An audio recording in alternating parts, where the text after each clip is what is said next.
Hey, comment ça va? J'espère que vous allez tous très bien. Alors vous l'avez vu, encore dans le titre, je mets le mot craquito. C'est pour énerver un petit peu ceux qui sont un petit peu trop tendus. Voilà, le mercato n'a pas vraiment débuté pour l'Olympique de Marseille, pardon. Et c'est pas parce que pour l'instant on vise que des joueurs libres ou des joueurs qui seront dans la rotation ou en tant que remplaçants qu'il faut s'inquiéter. Faut pas s'énerver. L'Olympique de Marseille va construire sérieusement, et quand on investira, bah vous changerez peut-être de direction. Voilà, donc les girouettes, on les connaît. Pour l'instant, moi je reste confiant dans ce mercato et on commence très sérieusement à se renforcer avec Angel Gomez qui est arrivé officiellement, avec CJ Egan Riley que vous avez dans la miniature et qui arrive officiellement. Pour l'instant, il n'a pas signé son contrat, mais ça devrait arriver dans les prochaines heures. Pour l'instant, il joue l'Euro Espoir avec l'Angleterre. Et ben, pour l'instant, je suis très content. 2 joueurs arrivés libres, 2 bons coups, avec 2 jeunes qui apporteront de la valeur ajoutée en tant que valeur pécuniaire, mais aussi en tant que valeur sur le terrain. Et un autre joueur, peut-être, va nous apporter une valeur, c'est le jeune Craquito. On va en parler de Craquito, mais il y a d'autres joueurs à parler aussi, parce qu'il y a un bon coup peut-être à faire du côté du latéral droit, et peut-être ça coûtera le départ de Murillo. Donc au départ aussi il y a autre chose, le départ de la saison. Et oui, parce que du côté du départ de la saison, il y a la première journée et on connaît les chiffres des abonnements du côté du Vélodrome. Et voilà, donc vous les avez, c'est un record, 13 000 abonnements en 24 heures. Ça fait plusieurs années que ça n'a pas été arrivé du côté de l'Olympique de Marseille. Et encore bravo à tous ceux qui s'abonnent et j'espère que vous passerez de bons moments avec de belles victoires. Allez, on enchaîne avec le mercato, on change d'écran et on y va tout de suite.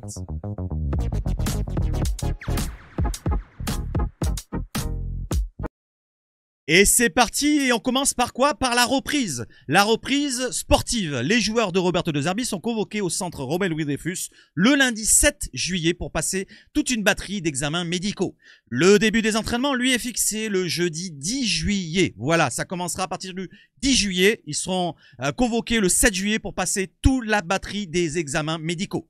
2 virées à l'étranger sont programmées pour la pré-saison. Donc, à contrario de l'année dernière où on en avait fait une et il n'y avait pas eu de stage dans la longueur. La première sera un stage de plusieurs jours et l'hypothèse d'un séjour aux Pays-Bas circule avec insistance selon la Provence.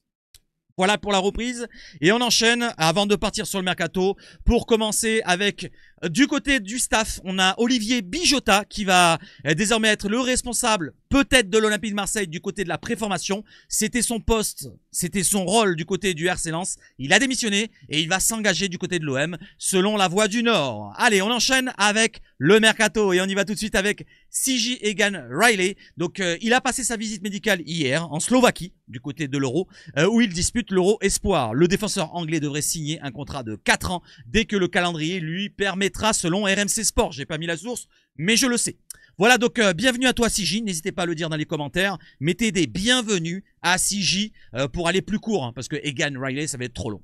Allez, on enchaîne avec le fameux Craquito et l'Olympique de Marseille a enfin formulé une première offre pour Rooney Bargi. Ces dernières heures, l'ailier droit de 19 ans du Midtjylland FC, peut-être, je sais pas si c'est ça exactement, mais en tout cas, il joue du côté non, Copenhague, pardon, excusez-moi, c'est dans le même championnat que Midtjylland, c'est pas grave, c'est au Danemark. Le FC Porto a déjà transmis 2 offres, dont la dernière qui s'élève à 1 million d'euros et 5% en cas de revente. Donc on peut, pourquoi pas, potentiellement offrir plus que le FC Porto et ça serait intéressant peut-être d'attirer un joueur prospect aussi talentueux que ce jeune d'origine koweïtienne ou syrienne si je me trompe pas, je me suis trompé hier malheureusement, mais bon c'est pas grave, tout le monde se trompe. D'ailleurs, pour tout ce que je vous relaye là, parfois ça peut être des fausses rumeurs, des fausses infos, faut faire attention à tout ce que je vous relaye dans mes vidéos. Moi je vous dis pas que c'est la vérité absolue, je m'invente pas une vie, je dis pas que je suis journaliste, je vous donne mon avis sur tout ce que je lis dans l'actualité, dans les relais d'information, comme ça j'analyse à ma façon, de façon brute et de façon familière, voilà. Je fais pas le spécialiste, je vais pas dire que je connais tout du bout des ongles, j'ai pas la science infuse du football et par contre ce qui compte avant tout c'est quoi? C'est l'amour du maillot, l'amour de l'Olympique de Marseille, ça c'est vraiment véridique. Et on enchaîne, merci à Foot Mercato pour l'information, donc l'OM est dessus et veut attirer le jeune Rooney Bargi. On espère qu'on va l'attirer parce que franchement, en termes de rotation de Mason Greenwood, je le répète pour ceux qui n'ont pas compris, on n'a pas de profondeur de banc. Pour l'instant, il n'y a personne qui remplace Mason Greenwood. Donc pourquoi pas avoir un jeune prospect qui a du gros talent. Voilà, il a déjà prouvé en Ligue des Champions, il a déjà joué en Ligue des Champions, il a commencé très tôt sa carrière, il était déjà mis en avant à 15-16 ans, il a 19 ans, ça fait 2, 3, 4 ans qu'il est dans le monde pro, du côté du Danemark certes, mais il a prouvé sa valeur, il a une grosse valeur, il est sélectionné avec la Suède, c'est pas rien.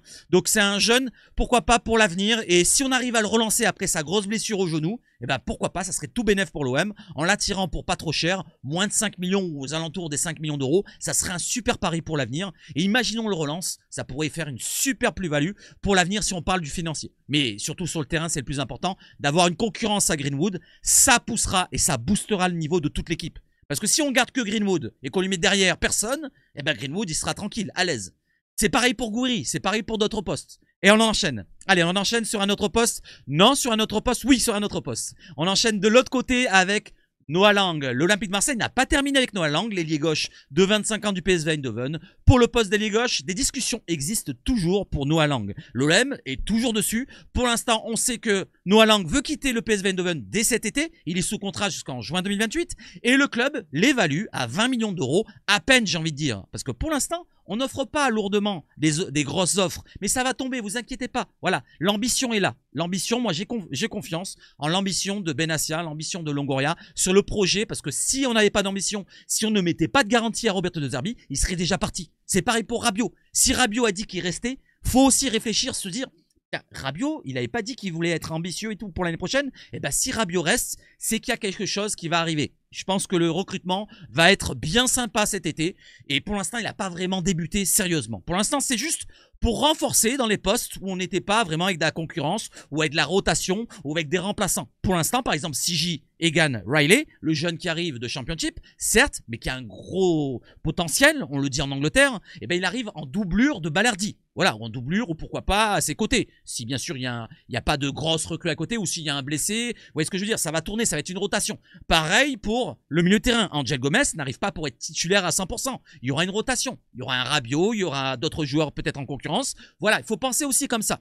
Noah Lang, par contre, si on investit 20, 25 ou je sais pas combien de millions, ça sera probablement le titulaire. Et Jonathan Rowe sera en concurrence ou un autre. Parce que si Jonathan Rowe part du côté de l'Angleterre, vu que ça en parle un petit peu, eh ben, on remplace là aussi Jonathan Rowe.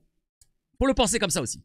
Allez, on enchaîne avec un autre qui est cette fois visé, c'est du côté de la défense. Alors, il n'est pas vraiment défensif, mais il est latéral droit. C'est Mingueza. Alors, on en parlait dans mes lives, il y a au moins un mois, même peut-être plus, avec Merci Monjo qui me l'avait relayé. Et j'avais trouvé ça très intéressant. Je sais pas si vous avez vu pour ceux qui étaient en live, mais mon analyse, elle était plutôt dans le côté positif. Donc Mingueza, c'est un latéral droit qui était formé du côté du Barça. À la base, il était plutôt défenseur central, mais il s'est un petit peu transformé. Voilà, il a transformé son jeu, son profil a vraiment été transformé et il est vraiment porté vers l'avant. Alors, je dis pas qu'il fait pas de défense, mais il est plus porté vers l'avant que la défense. On va aller voir tout à l'heure dans le data et les données que nous a préparé DataScout.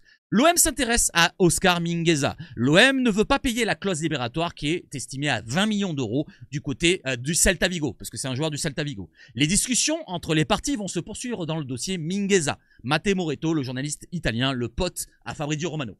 Pablo Longoria, a l'intention de recruter Mingueza pour le projet de De Zerbi. L'OM suit bien Oscar Mingueza, mais les contacts ne sont pas plus avancés et c'est un dossier compliqué. Selon l'équipe, contrat, ça c'est moi qui le rajoute, jusqu'en juin 2026. Et sa saison 2024-25, c'est 36 matchs, toutes compétitions confondues en comptant la Liga plus la Copa.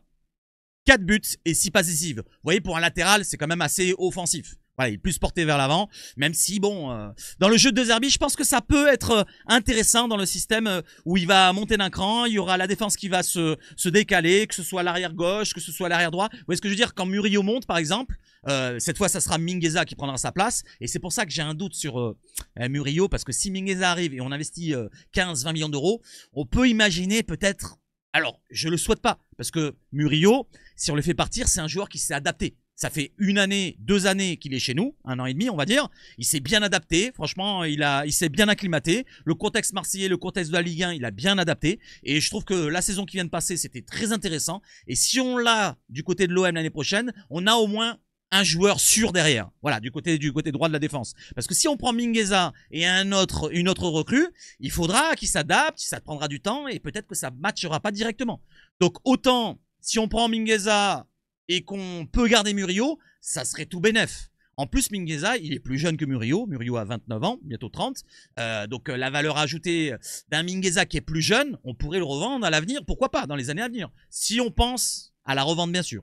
Allez, j'enchaîne avec les données de son profil, parce que c'est un profil qui est très intéressant dans sa polyvalence. Comme je vous l'ai dit, il est formé en défense en centrale. Bon, cette année, il n'a pas beaucoup joué. Il a joué qu'une fois en défense en centrale, comme vous voyez là. Il a joué en milieu gauche 3 fois. Il a joué en arrière droit 7 fois. En arrière gauche 12 fois. En milieu droit 12 fois. Vous voyez la polyvalence, à droite comme à gauche. Ça peut dépanner.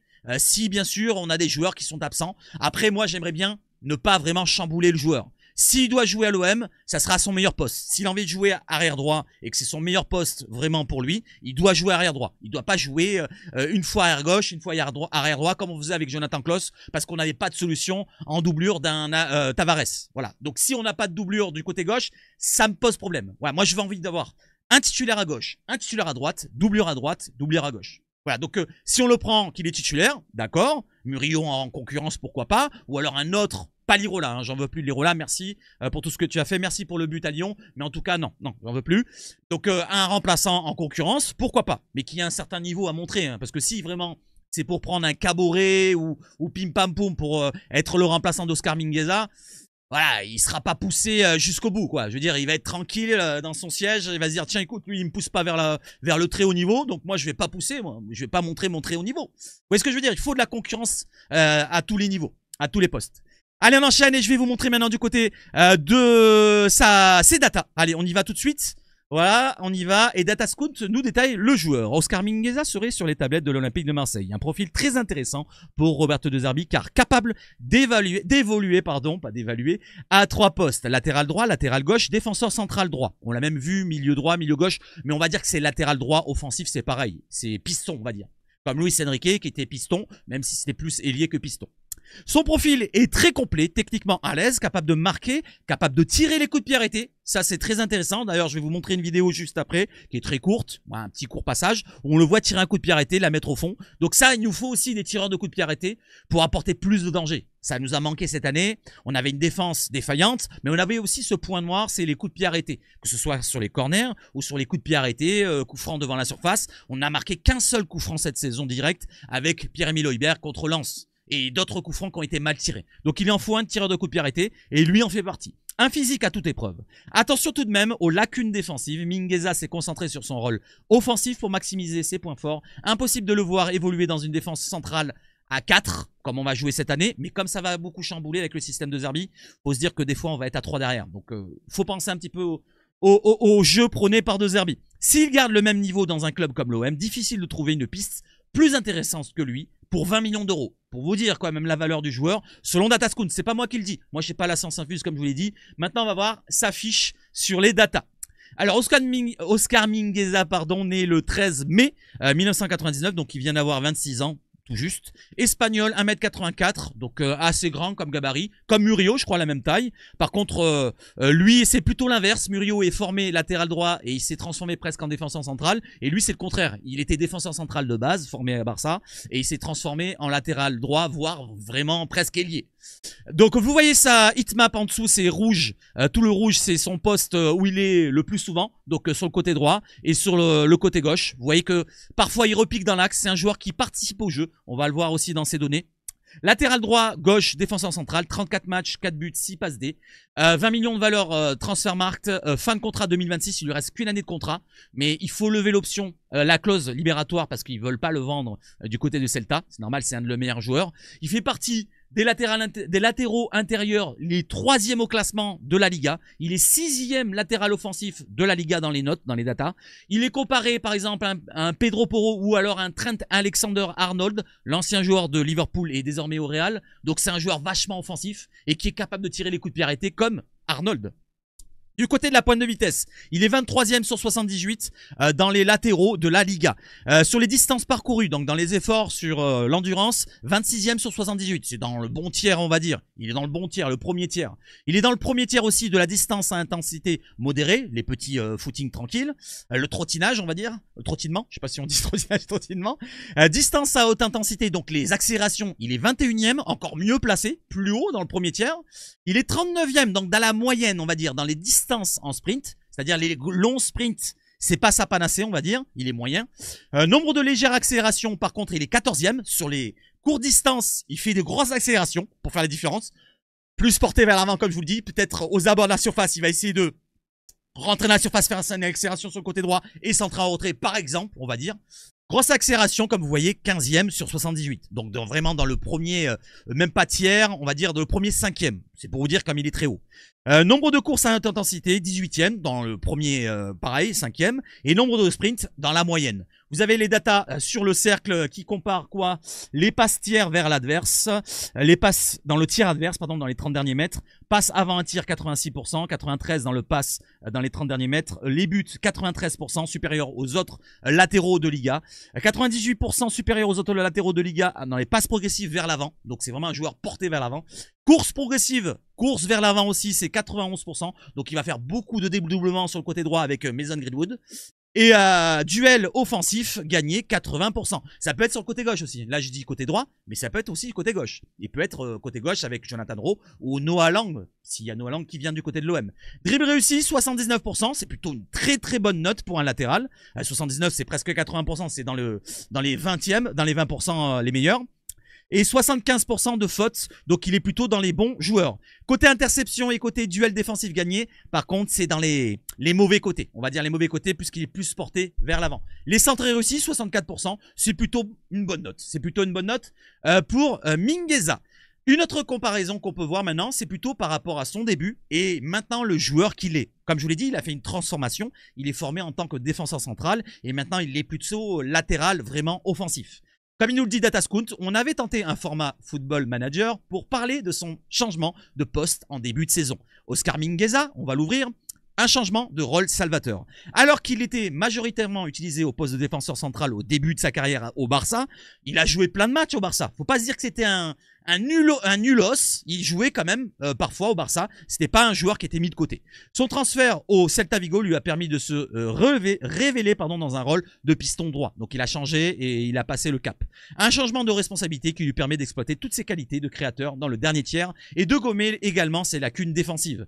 Un véritable piston qui brille dans une défense à 3, lui permettant d'évoluer librement sur son côté droit. Très belle prise pour le Celta Vigo qu'il a attiré libre à la fin de son contrat barcelonais et qui pourrait réaliser une belle plus-value car il semble assez évident que de nombreux clubs vont se renseigner de nouveau sur le profil de Mingueza. Ce n'est pas étonnant de le voir convoqué en équipe nationale. Il est avec la Roja quand même, faut le dire, avec l'équipe espagnole. Oui, championne d'Europe, ils sont, je sais plus. Oui, ils sont championnes d'Europe. Donc cela récompense sa très belle métamorphose. Et comme vous le voyez dans les données, voilà, donc par rapport à cette fiche-là, je vais l'ouvrir en gros, on voit que les belles notes sont dans la création, voilà, dans la création du jeu, il fait partie du jeu. Voilà, c'est ce que réclame peut-être De Zerbi, un joueur qui va participer dans la création en tant que latéral, il va repiquer dans l'axe pour aller peut-être compenser une montée d'un milieu, essayer là, vous voyez ce que je veux dire? 15 dans les passes décisives, 18 dans les passes décisives attendues, 19 dans les passes clés, les dernières passes ou les avant-dernières passes. Et dans les passes aussi, vous avez des belles notes comme les passes progressives vers l'avant, les passes en profondeur, les passes vers l'avant. Donc c'est un joueur vraiment porté vers l'avant. Les coups francs, 14 sur 20. Donc c'est des notes à la Football Manager comme je vous les expliquais au début. Du côté de l'attaque, vous avez des 13, des 14 en dribble, des 16 en accélération, des 16 dans les courses vers l'avant, des 16 dans les présences dans le dernier tiers. Donc c'est un joueur qui va être vraiment porté vers l'avant et vraiment qui va rester souvent devant. Le meilleur rôle, comme vous voyez dans les étoiles, c'est latéral offensif, arrière latéral, défenseur central. Voilà, pour partir du plus haut jusqu'au plus bas. Voilà les amis, donc dans le duel aérien, par contre, il a une mauvaise note, c'est 3 sur 20. C'est pas terrible. Donc c'est un joueur grande taille, mais par contre dans le duel défensif aérien, c'est pas terrible. Du côté de son salaire, parce que on peut se demander est-ce qu'il a un gros salaire ou pas. Son salaire finalement, il n'est pas si gros, c'est 1,1 million d'euros par an. On va se dire 1,5 même si vous voulez. Il a environ une centaine de milliers d'euros par mois, ce qui équivaut à un petit salaire du côté de l'OM, le 15 ou 20e du côté de notre effectif. Donc c'est pas problématique. On pourra lui donner peut-être même le double s'il vient du côté de l'OM, parce que n'oublions pas, c'est un nouvel international espagnol. Donc quand même, ça montre la valeur du joueur. Donc voilà pour la belle recrue peut-être. N'hésitez pas à me dire si ça vous hype de voir Mingueza, qui est un bon profil. Pourquoi pas pour nous apporter sur le couloir droit ou couloir gauche. Voilà, donc c'est pour remplacer un départ de Dedic. Je vous en ai parlé dans le live. N'oubliez pas, Dedic ne fait plus partie de notre effectif. Il est parti depuis le 10 juin. Voilà, donc du côté de Salzbourg, ils ont levé le prêt. Voilà, normalement, il restait jusqu'au 30 juin. Mais ils ont payé le reste du mois de juin pour l'avoir du côté de quoi? De la Coupe du Monde des clubs. Parce qu'il me semble que Salzbourg, ils y sont là-bas, si je me trompe pas. Voilà, ils ont payé 100 000 euros. Donc ça nous fait 100 000 euros d'économiser. Allez, on enchaîne avec un autre dossier et on change d'écran, bam. Donc pour Oscar Mingueza, n'hésitez pas à me dire ce que vous en pensez. Pour ceux qui connaissent bien plus que moi, je le connais quand même depuis qu'il joue au Barça. Je n'avais pas suivi sa carrière, j'avais pas vu qu'il avait changé de poste. Je savais pas je savais même pas qu'il était passé latéral. Et bah, finalement, il est latéral et latéral vraiment offensif. Du côté d'un autre joueur maintenant, et on reste en défense, on a passé pour Mingueza, on passe sur Niakate.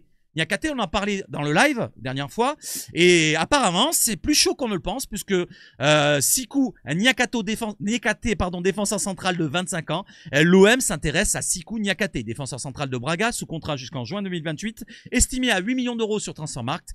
Braga en réclame 12 millions et demi. Le LOSC, donc Lille, et le Werder de Brême sont aussi intéressés selon Ojogo. Donc selon les médias portugais, il y a un autre média Abolo, je sais plus, je crois que c'est ce nom-là, qui en parle aussi. Donc selon ces médias-là, l'OM s'intéresse toujours. Pour l'instant, il n'y a pas d'offre, pas comme Rooney, le Krakito, mais pour l'instant, l'OM s'intéresse à ce joueur. On va voir un petit peu sur sa fiche Transfermarkt quel style de joueur c'est exactement notre cher Niakate. Allez, on enchaîne, on regarde vite fait, bam. Donc Niakate, comme vous le voyez, donc je répète, c'est 25 ans, il est né à Montreuil en France. Par contre, il joue avec le Mali, ça c'est problématique, peut-être pour la CAN, si on doit le prendre. Par contre là, imaginez-vous que c'est un joueur qui sera remplaçant. Parce que je ne vois pas Niakate être titulaire dans notre défense, à moins que je me trompe.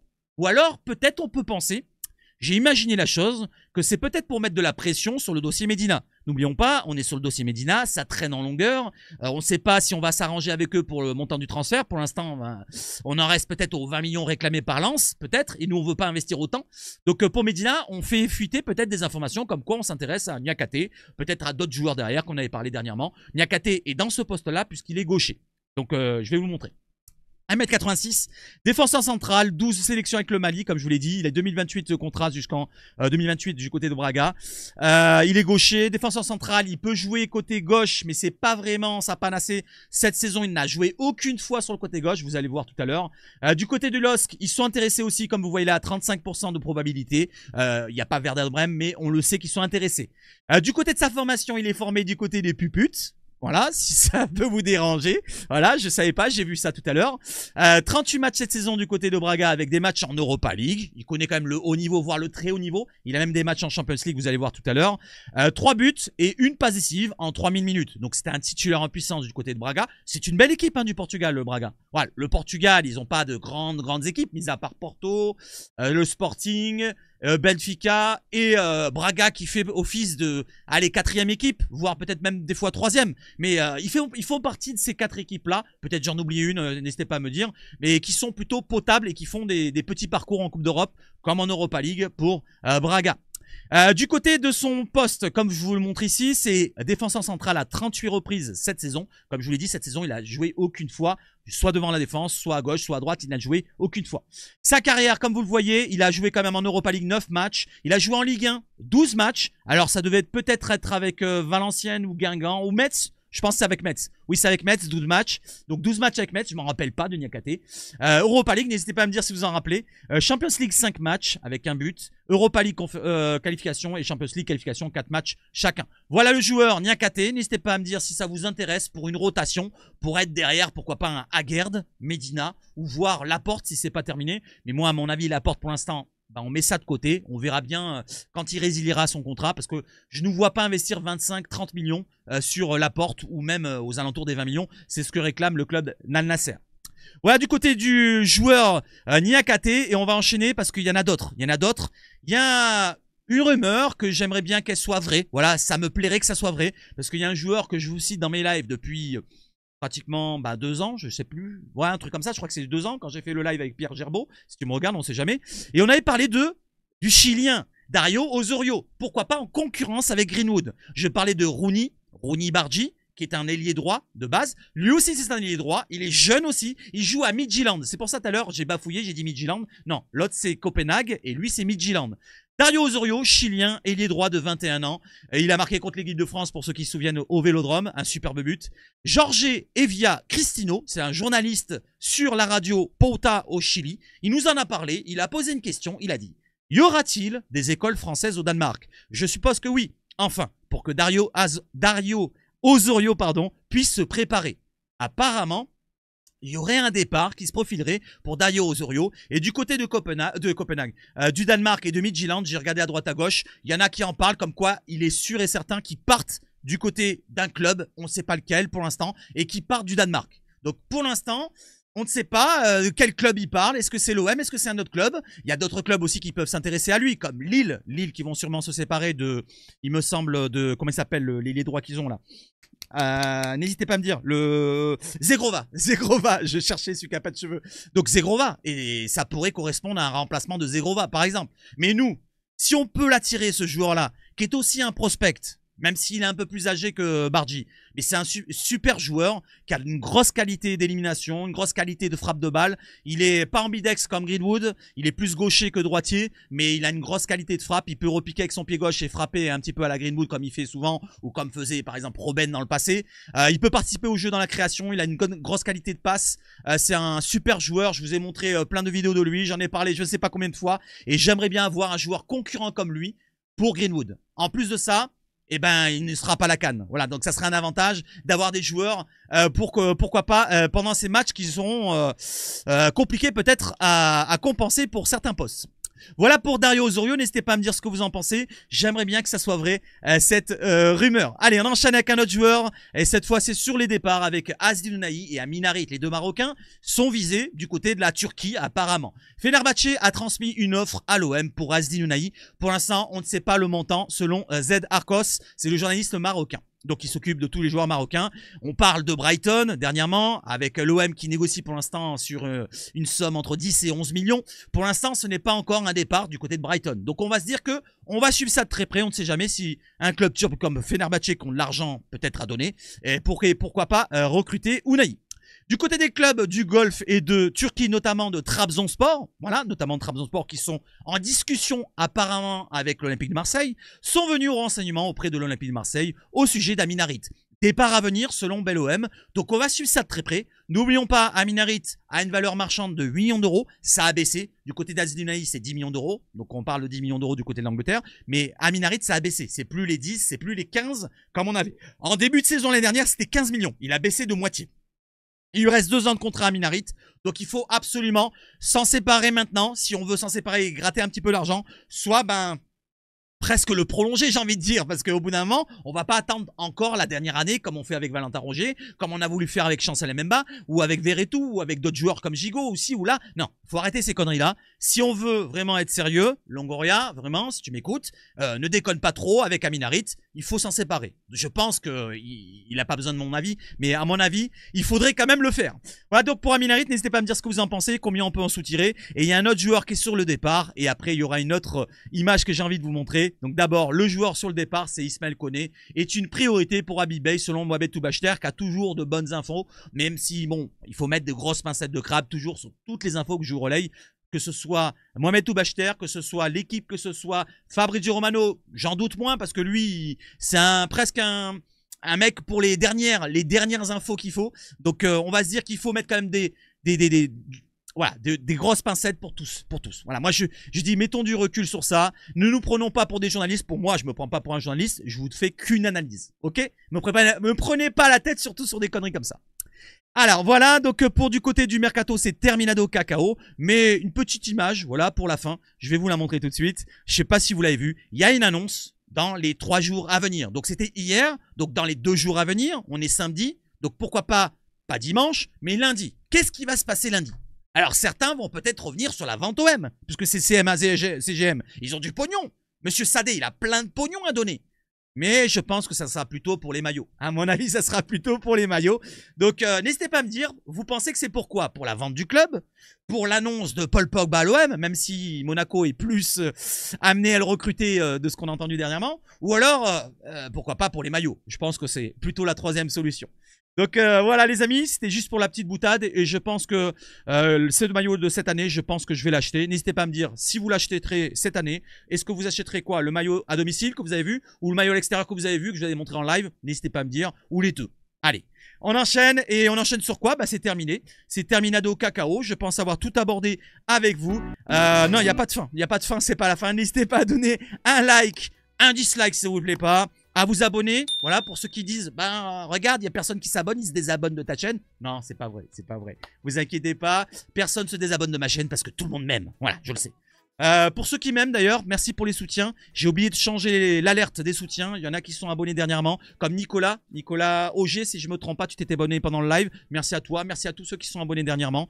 N'hésitez pas à vous abonner parce que bientôt je vais vous faire gagner des petits trucs. Voilà, j'essaye pas de vous attirer comme ça, mais ceux qui veulent gagner des petits trucs, pourquoi pas. Ceux qui veulent être un soutien vraiment inconditionnel de ma chaîne, n'hésitez pas. Voilà, je fais pas du racolage, mais c'est juste parce que des fois, il y en a qui me donnent des dons et ils sont pas abonnés à la chaîne. Ça, c'est pénible. Bon, plus en ce moment, mais dans le passé, les mois derniers, c'était souvent ça. Je voyais des dons et je lui dis, mais abonne-toi si tu peux me donner un soutien. C'est mieux pour toi, tu auras peut-être un avantage. Donc c'est mieux pour celui qui s'abonne plutôt qu'il me donne un don. Moi, je m'en fous de l'argent. Si vous voulez pas me donner d'argent, me donnez pas de l'argent. Je fais pour le plaisir la chaîne. Après, bien sûr, on travaille pas pour rien, les amis. Si là, je vous fais une vidéo, bien sûr qu'il y aura un avantage aussi pour moi à gagner. Bien sûr, si ça me fait plaisir de gagner un petit peu d'argent avec même ma passion. Voilà, donc je vous le dis, moi, je cache rien. Je vous ai déjà montré dans mon passé combien je gagnais. Si vous voulez, on peut le refaire même en live la prochaine fois. Il n'y a pas de souci. Moi, je cache rien.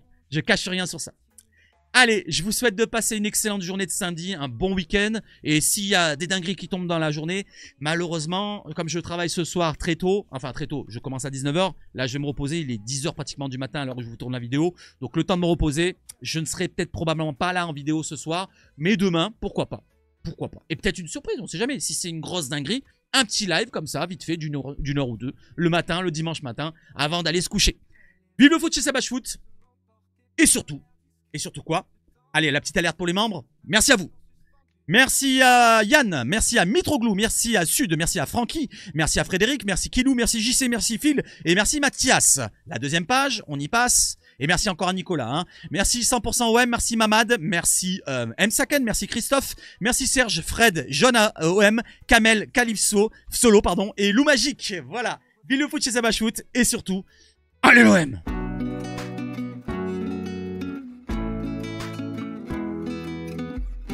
Allez, ciao, ciao.